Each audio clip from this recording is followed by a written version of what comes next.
Hi, guys. I hope you're having a fantastic day. I know I am. I'm sitting here on a patio in Roma Norte in fabulous Mexico City, Mexico. Um, so, yesterday, I read a quote on Instagram that spoke to me deeply, spoke to my values and the principles I live by. The quote said, I'm going to read it for you.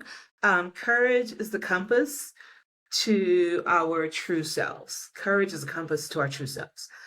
And I believe that. I believe that to my core. I believe it takes a lot of courage to change our lives.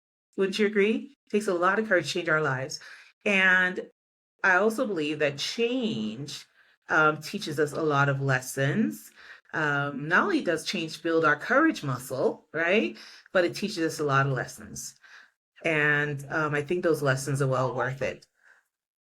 I'm sitting on a patio, as I told you, so you're going to hear some street noise. So I hope you can still hear me clearly. With that being said, let's talk about what I've learned and what I've accomplished after 20 days in Mexico City, Mexico, my new country and city of choice. Yes, I'm excited. Can you tell I'm excited? My new country and city of choice, Mexico City, Mexico. But I probably better introduce myself first because you may never have seen me before this video. My name is Marcia Hilton, and I am an immigrant, an American immigrant woman who moved to the United States when I was 13 years old, along with my family, of course.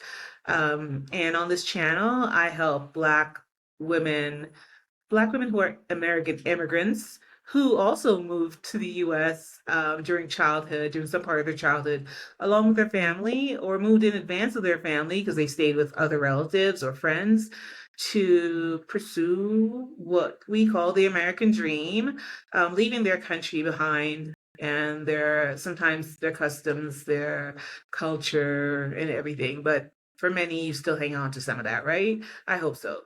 So on this channel, I help women who are in that position who now have decided that just like their parents chose their country to live in, their country of choice, it is now their chance, their opportunity, their right to choose the country that they prefer to live in. In my case, it is right now Mexico City, Mexico. Who knows what it'll be in 5 years, right? But that is my choice. But I'm helping women on this channel who are Black women who are immigrants in the United States who want to move elsewhere. And there are some obstacles that are unique to people in our position. So I'm here to help with that. And there are also obstacles that are common among everyone who's choosing immigrant expat life, right? All right. So I'm going to share 4 lessons today. I think I had 4 lessons. So there might have been a few more. But lessons I've learned over the last 20 days here in Mexico City, Mexico. Before I share the lessons, though, that I've learned as a Black immigrant, American immigrant woman living for 20 days in Mexico City, you may want to tap the thumbs up icon, which is right below the video. It'll let YouTube know that you like this type of topic. It'll let them know to show you more of this type of topic about being an expat, becoming an immigrant in another country, or if you're exactly in my position that I just described, then even more so it'll be helpful to you. But there are a lot of commonalities no matter what if you are choosing expat life. So hit the thumbs up. I promise I will pay attention to your questions and what you need and make sure that I'm providing answers to help you make this process a lot easier for you. All right, so that's one thing. The other thing is make sure that you are hitting the subscribe button. Please subscribe to my channel. It's new enough right now that you want to give it a test, give it a try, and you can always unsubscribe if it's not serving you. So please hit that subscribe button. I hope to see you here frequently. And lastly, hit the notifications bell because whenever I go live, since I'm new enough, everything won't be scheduled. I will pop on here when something comes up, when I learn something new, I want to share with you to help your process be easier. Hit the notification bell so you'll get a notification that I'm live. And the great thing about that is when I go live, you can come in, join the conversation, ask your questions, get your questions answered immediately versus waiting for me to catch on that you have that need and do a recorded video about it. When I'm live, you'll get your answers, right? So hit notification. The other pro right now, since my channel is new enough, is when you join, it will be a smaller number of people, whereas you might compete with a larger number of people on channels that have been around for a while, and you're more likely to get your question answered because I'm serving fewer of you at this point, right? So hit like, which is thumbs up, hit subscribe, and please hit the notification bell. All right, let's get started. So, a little background about how I even got to this position I'm in, right? Several years ago, I was looking into, again, choosing my own country. You're a kid, your parents uproot you for their own reasons to another country. You're leaving behind everything you're familiar with. Grandparents, in my case, grandparents, cousins, friends, schoolmates, my school, my teachers, to some degree language, foods, music. You know, if you have a really strong rich culture, you're really making a huge sacrifice. We had our own home, they had their own careers. I mean, starting from scratch, right, in someone else's country, because you hope for better for yourself and your children.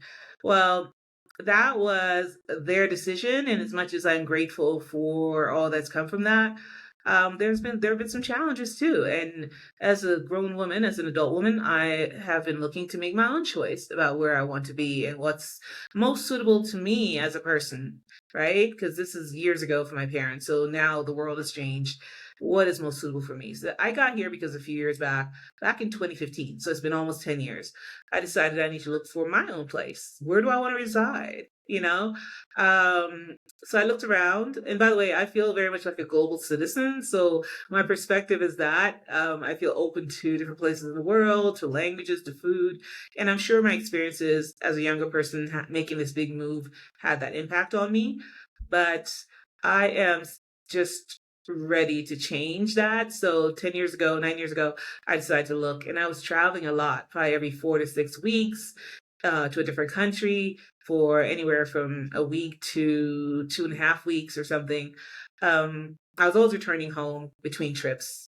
Yeah, I think I returned home between trips, but it went on for about a year and a half. And some places I went to Thailand twice in 1 year because I went to northern Thailand, southern Thailand, and some islands off the coast of Phuket.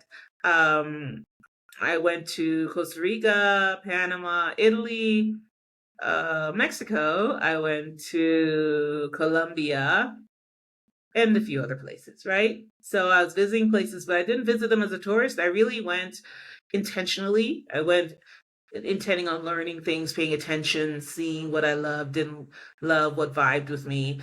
And then about a year and a half into it, life happened. Some things happened. They're outside my control, factors that impacted my ability to move forward with my plans. Um, I'll just say it was autoimmune stuff. And if you know anything about autoimmune conditions, it can take years, 5, sometimes 10 years to get a proper diagnosis. So I happen to have been diagnosed with one of many that are extremely rare, and so it took a while. I don't think my doctor's even certain right now, but we've landed on one. So it took a while. So that put me behind schedule by about 5 or 6 years. And then last year, early year, when things started stabilize with care, I just started to start looking again, but I wasn't taking it that seriously. I was just sort of I kind of lost a little hope in the possibility of doing what I wanted to do with the rest of my life. So I went ahead and started looking, but was hesitant. And then around November-ish, I came across some videos from, and I'll link to these people's channels in the notes so you'll know who I'm talking about. You should check them out. You'll be inspired. Adelia, um, Stephanie, Stephanie, and I'm forgetting someone, but I'll remember later. Adelia, Stephanie, and one other fabulous, fantastic young woman who have these wonderful videos that just kind of inspire you and remind you of the possibilities of getting your life going in another country if that's what you hope for. So it was Rashida, Adelia, and Stephanie. Sometimes I remember Stephanie and Rashida, and I forget Adelia's name. I always remember Stephanie's name because try to tell this as a short story, but when I was younger in the islands, that's what I was called. They have this tradition of giving you another name as a nickname, but it's actually a real name. But on paper, my name is Marcia. But Stephanie was the name I was called as a younger kid. So I always remember her name, and occasionally Dahlia's name or Rashida's name falls out of my brain for some reason. And I've watched many hours of their videos, so I very much know who they are. I follow them on Instagram and all that. And like I said, I'll link to their channel in the notes so you can go check them out. You should go check them out. You won't regret it. All right. So in November I'm doing that, and so I decided I'm taking action. I've already spent years doing the research. I've already had an idea of where I want to go. I sort of shortened my list, so I had a sense of where I was going, and I thought I was going to lead with Costa Rica because wherever I was going to give it a year and see. But then I was researching the requirements for residency because I wanted to go as a resident, and I saw that Mexico City, Mexico was a little easier and more immediate. So I decided, let me take this action now. I don't want to delay it. If I delay it, there'll be another reason not to get it done. So I looked into Mexico. Then it turns out that they were increasing their financial solvency requirements in January. So we're talking the last week of November. I'm realizing this. And they had already increased it by 20% the previous year. And the expectation was, and I'm pretty sure Dahlia was the one because she talks numbers a lot that I watched and saw this. They were going to increase it by another 20% in January, which is a little over a month away from that point, right? So I was like, let me get this going. Let me reach out to a consulate, right? There was one in the town I was in. I reached out. I was trying to get it all together in preparation because I read it on the website, what was needed. And they sent me an email that quickly saying, here, send us this before we give you an appointment.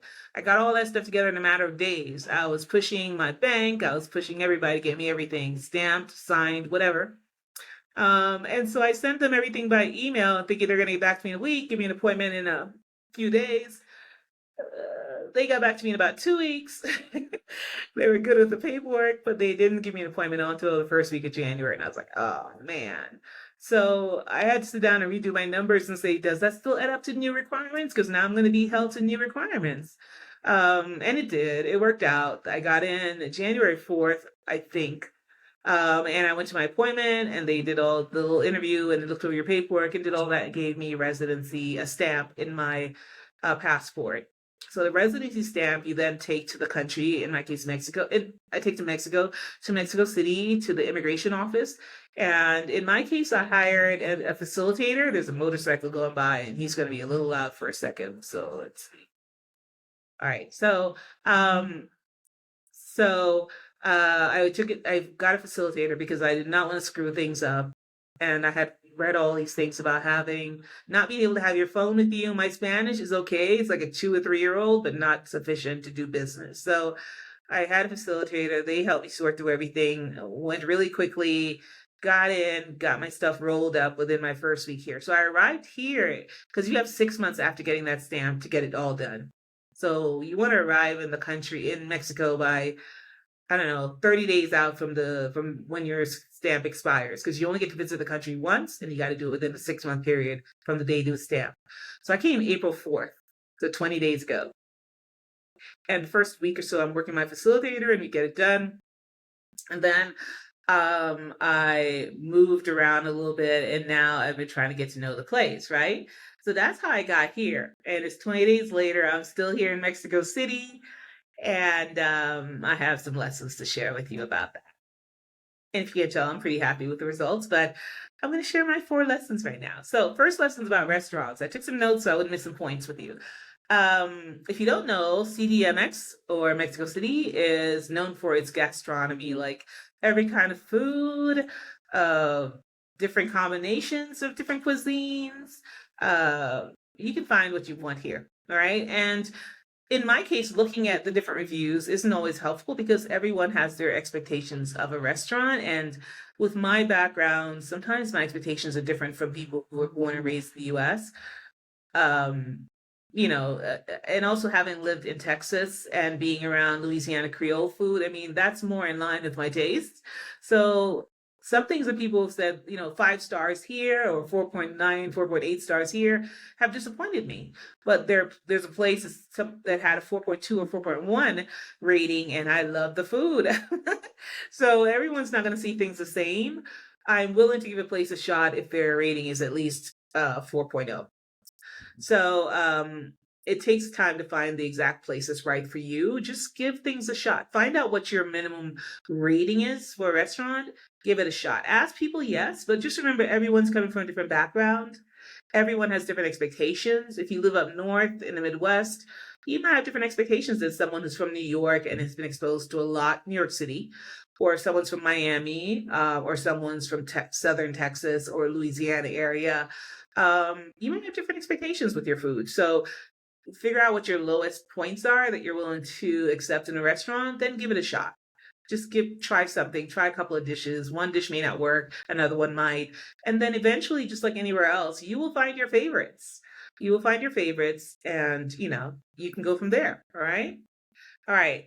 I've been to a few places. I've enjoyed some, others not so much. But again, I've learned sort of what to gauge.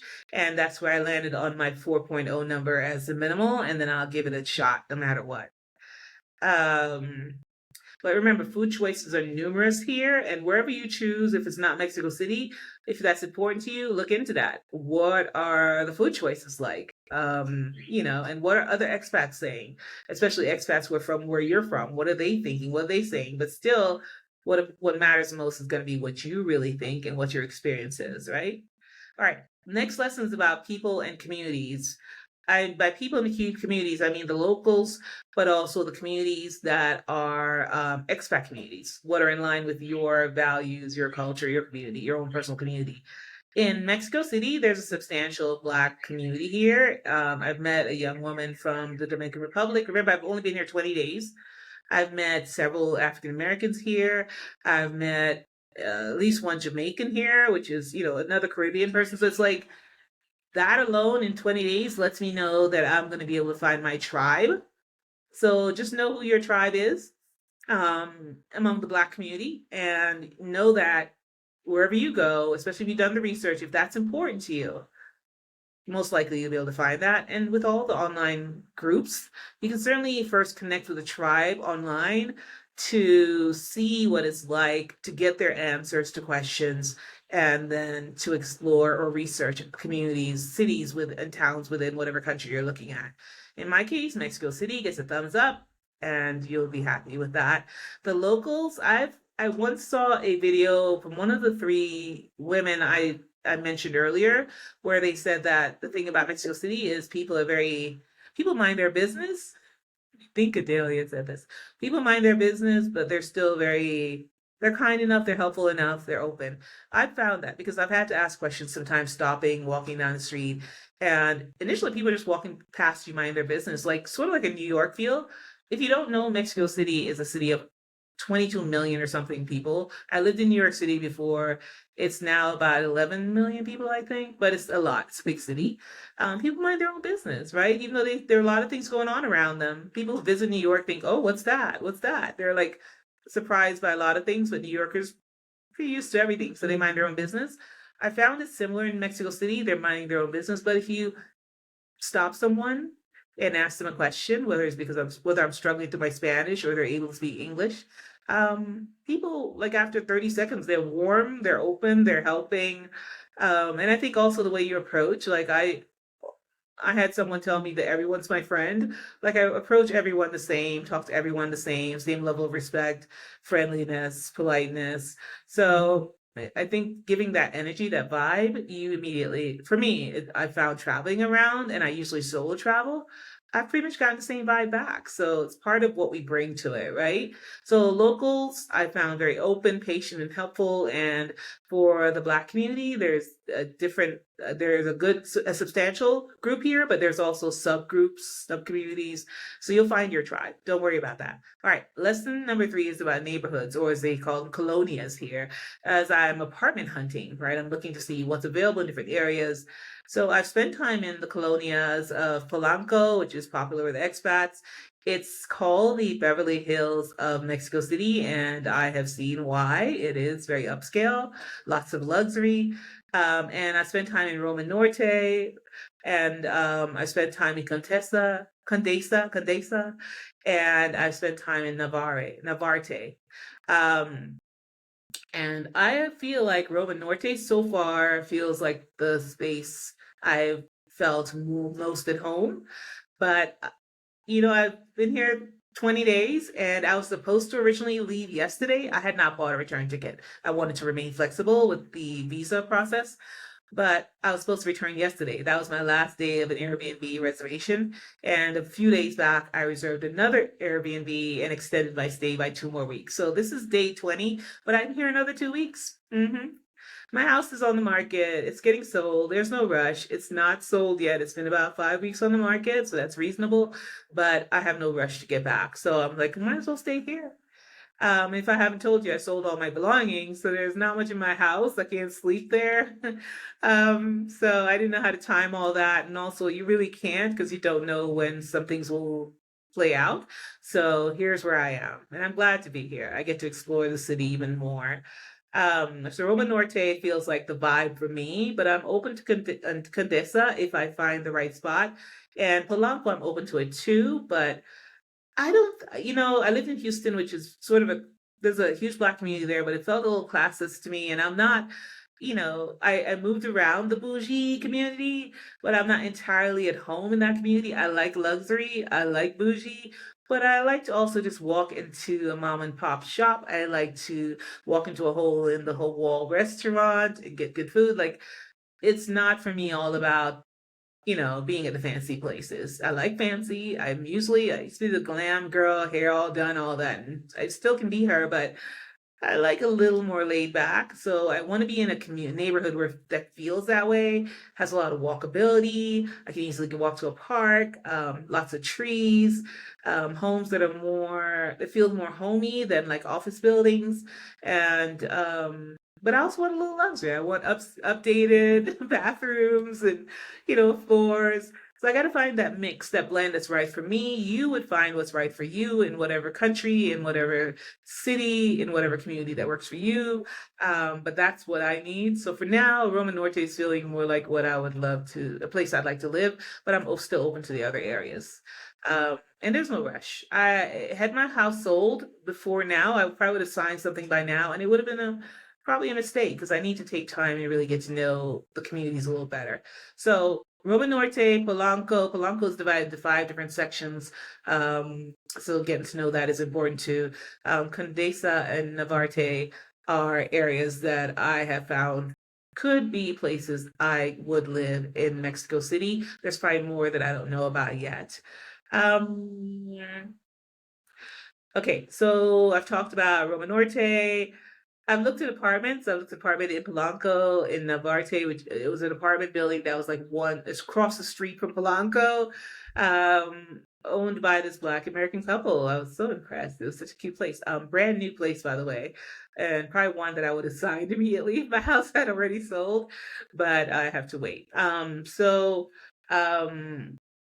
I'm being patient. Okay, next thing about what I was learning, the next lesson was about Airbnbs. Just like anywhere else, there are Airbnbs that are excellent, there are Airbnbs that are average, there are Airbnbs that are pretty bad. I stayed in a hotel my first few days here. Then was in 2 Airbnbs. Those were already planned and scheduled prior to getting here. And then now I'm in the third one, the one I signed up for a few days ago. And so far, this has been the best one. And not to say the 2 others were bad, but this has been the best one. The one prior to this, I've only been in this one 24 hours, by the way, but there are a lot of little touches that are that represent hospitality excellence that I'm happy with.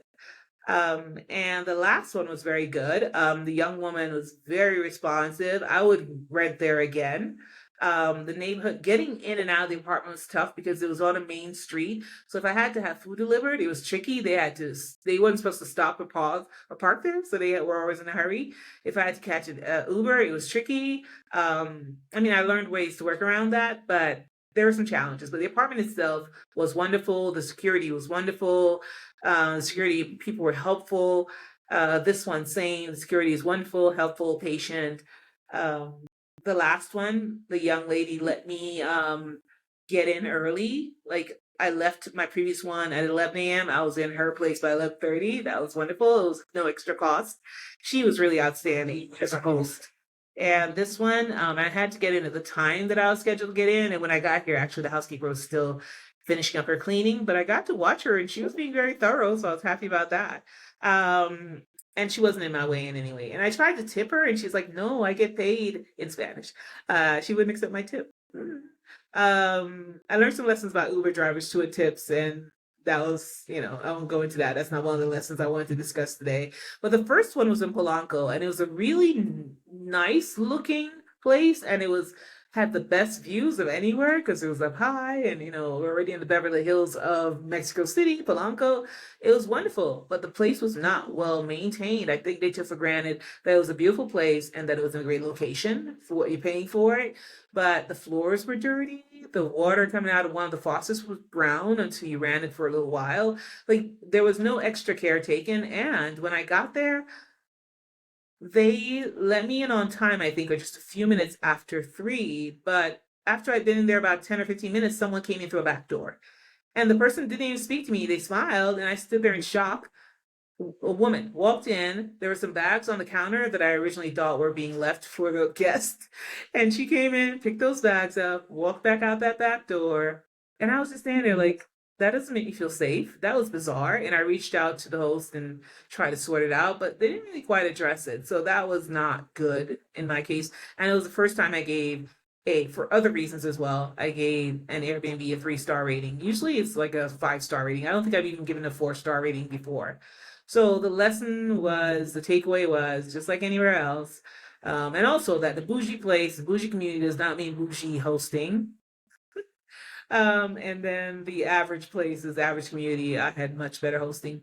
I also think though that the host at the Polanco Airbnb was not the owner. It was the type of setup where it seemed like it was one of those we buy a lot of apartments or condos and then we rent them out for Airbnb. Whereas these last two, this one and the one prior to the one from yesterday, and for the week and a half prior to that, I stayed there that long.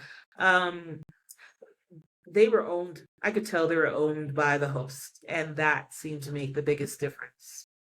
That seemed to make the biggest difference. Okay. Stephanie actually um created a post. I think she went live like 4 days ago, and I linked to that post. She talked about hospitality experience. Stephanie Perry, hospitality experience and how inhospitable hospitality experience can be at sometimes. I'll link to that because I'm mentioning about my experience here, so you guys can go check that video out. All right. So those were my lessons. I think I covered 4 lessons: Airbnbs, neighborhoods or colonias, people and communities, and restaurants. Important things, right? The neighborhood you're staying in, the food that's available for you to eat, the communities you can find and become a part of, and apartments or Airbnbs. So here are my overall thoughts on Mexico City. I'm loving it.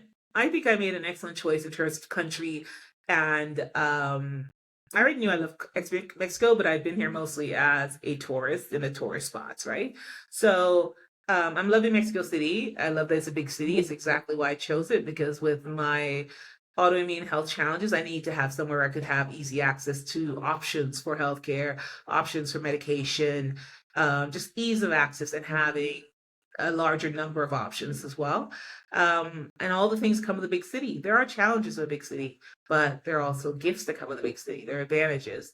So that was my original plan to leave yesterday, as I mentioned before, but now I'm here 2 more weeks. So I'm loving it so much that I extended my stay by 2 more weeks. And I've actually bought my return ticket at this point where I didn't have it before because I want to get myself to commit to going back. Otherwise, my butt will be here for a while. So, in summary, 20 days. I've learned about different neighborhoods, looked at different restaurants, interacted with Mexican citizens, tested out different neighborhoods, tried different restaurants and lots of communities, Black communities, and become familiar with the currency. Yeah, after 20 days and 2 more weeks to go, currency, spending more Mexican currency, and I didn't discuss this and I'm not really going to go into it, but improving my Spanish, my Uber rides. I'm chatting it up with those Uber drivers, and um, my Spanish has improved. I'm watching Spanish language TV. My vocabulary is already improving. Um, It's a beautiful experience. I love it. I love learning and growing, and this is it, right? So, what about you? We got comments options here in the video. Go leave a comment. If you thought about moving to abroad to whichever country of you're choosing, what country are you thinking about? What countries are you considering or researching? Do you need help with figuring that out? Do you need to know what tools to use to get to the nitty-gritty stuff like safety, um, cost of living, all that? I have a bunch of tools I can recommend. What has been your biggest obstacle? What besides what are actual obstacles, tangible obstacles that you're encountering? And if you spend time in a place that you want to live and you just haven't moved there yet, I want to know like what's keeping you stuck. Leave me a comment about that. What is keeping you stuck? Right. And if you just let me know in the comments, whatever it is that you're feeling the challenges, whether they're emotional challenges or actual factual concerns, leave a comment. Let me know, ask a question, or let me know what you thought of this video. Again, you want to like, all right, hit that thumbs up. You want to subscribe so YouTube knows, or like to let YouTube know you like this kind of content. It's what you need answers about these kinds of questions. Hit subscribe so you know when I post something new, and hit notifications so when I go live. I'm going to start going live here in the next week or two. When I go live, you can ask me questions, be among my first few subscribers and be live and get your questions answered. You're not competing with those people who already have thousands of subscribers. You ask me a question and I'm able to answer it for you. So subscribe, hit notification, and hit the thumbs up if you enjoy this video.